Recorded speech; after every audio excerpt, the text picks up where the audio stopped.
It's my absolute pleasure to welcome today Professor Dava Newman. She is the director of the MIT Media Lab and is former deputy administrator of NASA. As I understand, is the highest rank in the NASA kind of organization. This is a tremendous contribution to our field. She is going to engage with the theme of cosmos that we designed, let's say, as part of our content design at the beginning of the conference. And despite the amazing, long, and incredible CV she has, if you ask her about herself, she defines her as an explorer. Not only because she has sailed the world in her own boat around, but also she's been the PI of more than 4 spaceflight missions, which is an incredible record. And what I think makes her work incredibly special is that she's able to go to space exploration, learn things there, and come back to Earth to teach us things about our planet. And even more than that, she has engaged in space exploration and design and architecture, also showing that we all are astronauts and that our clothes and our skin are already our first spacesuits. So I understand this is Dava Newman's first SIGGRAPH. And now I really need your help with this, okay? When I welcome her, you're gonna make so much noise that she's gonna come back next year, okay? Help me welcome Professor Dava Newman.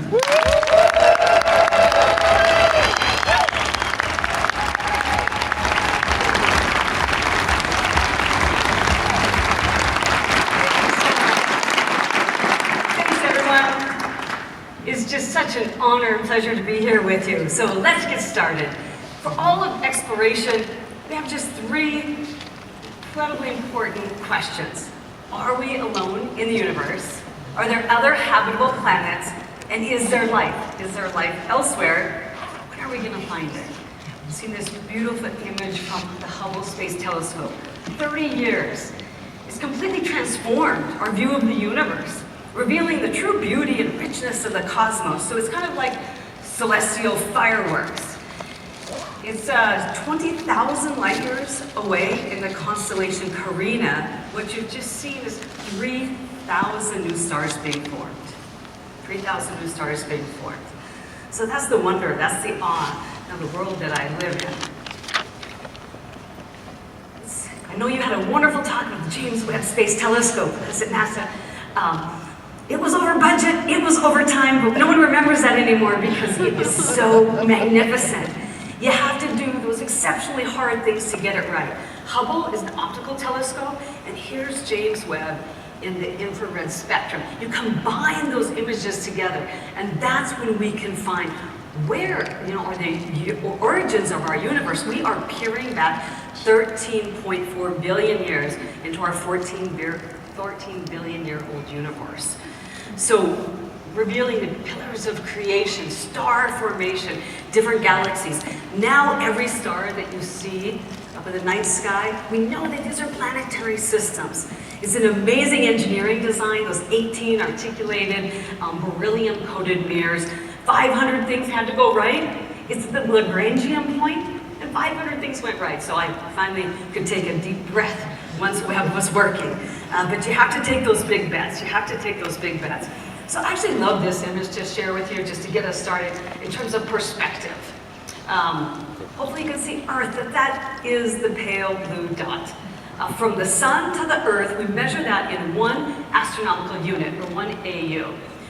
We sent Voyager 1 and Voyager 2, our furthest reaching probes, out now beyond the Kuiper Belt. But look at everything else that's there to explore, how much we can see. And it's not just seeing, we want to use all the senses. We want to immerse everyone. We want to bring everyone along on these space missions. So I'd like to share some sounds that are going to represent the position and the brightness of the sources right from the center of our Milky Way galaxy. Now this is 26,000 light years from Earth. The spread of this is 400 light years across.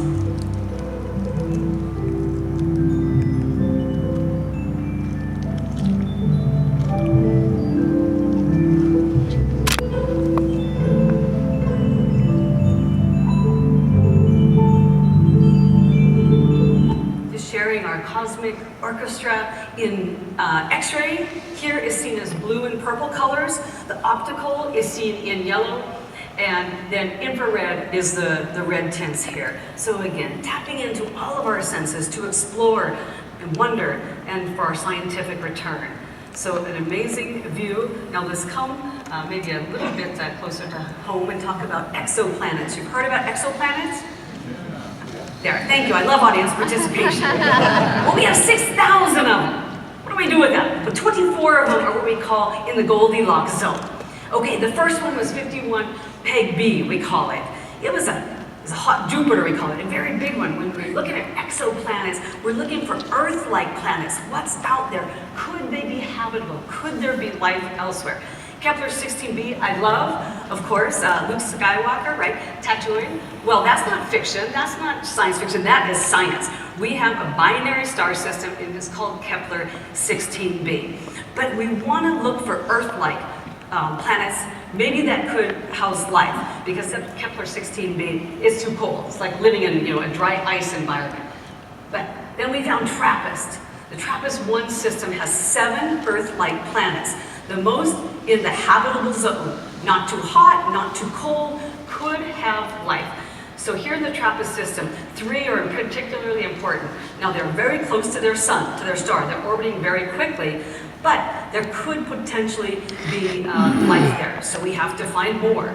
They're firmly located in that habitable zone. And then on the right, you see the artist rendition.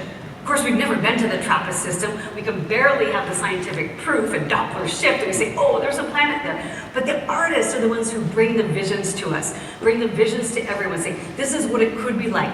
They bring in the possibilities. They bring you in and invite you in to see these other systems, all of these exoplanets.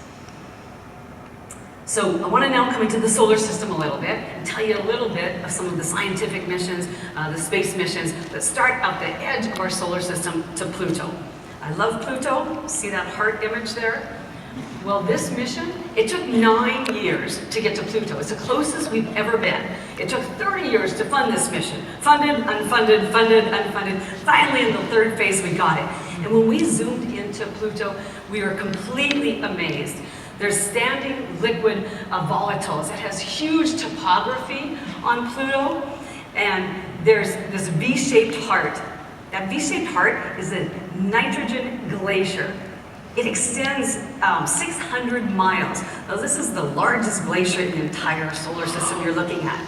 Just because we have the courage, so we have to do this mission, we have to learn more about our own solar system. Now, I know Pluto is now it's a dwarf planet. That's okay. You know, as a basketball player in college, I'm kind of a dwarf as well.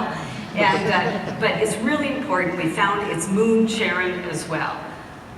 We have a really important mission to Juno, the goddess of Jupiter. Our Juno mission is continuing at Jupiter, and you'll see the orbital trajectory here in the top right. This is a crazy elliptical orbit. We go to Jupiter and we come right back out. Why? Because Jupiter has 20,000 times of the radiation that we find here on Earth. Its magnetic field.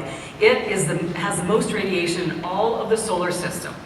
We flew a solar-powered probe to Jupiter. That's the Juno mission. We have to protect the instruments, the scientific instruments, with 3/4 titanium shielding, just so they can zoom in, take the measurements, and zoom back out, so that the radiation doesn't fail the instruments.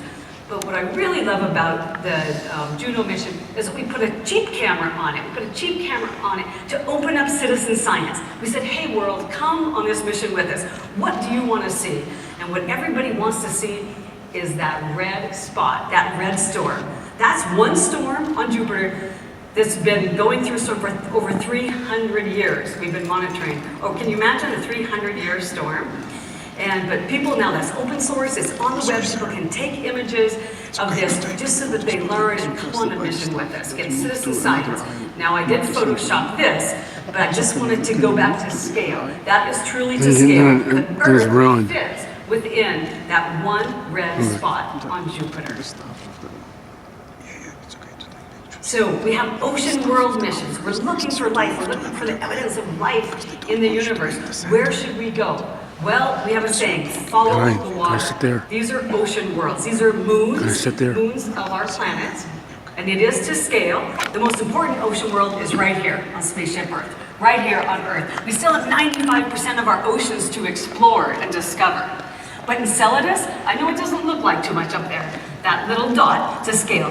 But it's spewing hydrogen gas. Those hydrocarbons are coming out of the south pole of Enceladus. It's kind of like, going to Yellowstone National Park and seeing Old Faithful.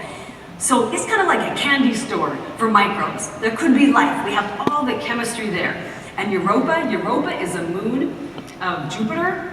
And those are heat signatures. We see these heat signatures. And now we just measured plumes that are rising over 100 kilometers coming out of Europa. So a water world that has an ice crust, kilometers of ice we're going to have to go through to really see if we can sample these waters.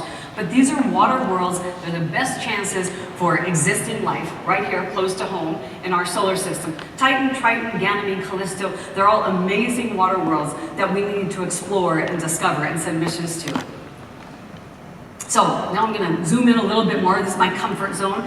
Here, Earth, of course, our moon. This is from our Discover mission. The camera is called the EPIC camera, and it just faces Earth. And what it is, I call it a solar system weather buoy, because the sun's radiation and wind are coming. And this is saying, hey, Earth, here's the weather that's coming your way from the sun, because it's 1 million miles away from Earth. It's located in the Lagrangian point. Mars, half the size of Earth, and it's a sister planet, Earth and Mars, each 4.5 billion years old. Sister planets. Life worked out pretty well here on Earth for us. Lucky for us, our wonderful life support system, our atmosphere.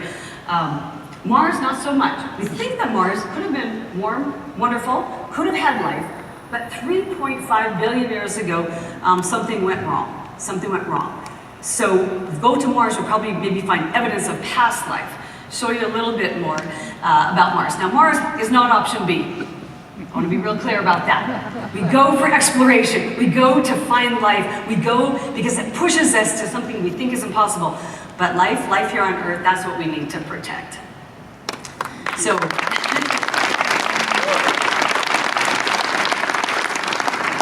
I want to dive down a little bit more into some of the research to share with you. Again, from Mars to the moon. Go to the moon to test our technologies, get us ready for that Mars mission, and then we're going to come down here on Earth again, our precious planet. So, again, shout out to the artists and the designers painting these pictures of Mars. Get us excited, all that inspiration. What you see here then in this simulation, this is a supercomputer simulation, and what you see is the wind, the solar wind, and it's literally ionizing the Martian atmosphere. So you see the Martian atmosphere being ablated. Now, today we're left with 1% carbon dioxide atmosphere on Mars. So it does have a very small atmosphere, but only 1% carbon dioxide. But we can see through our scientific users this is how Mars has lost its atmosphere. We do also have the evidence of water on Mars. We knew there was ice at the poles, the North and South Pole, but here you can see this change of colors. So we are seeing actually liquid water. Now you can't drink it, it won't keep you alive, it will actually kill you. It's very briny, real high solidity. But we didn't know that. This is a very new finding.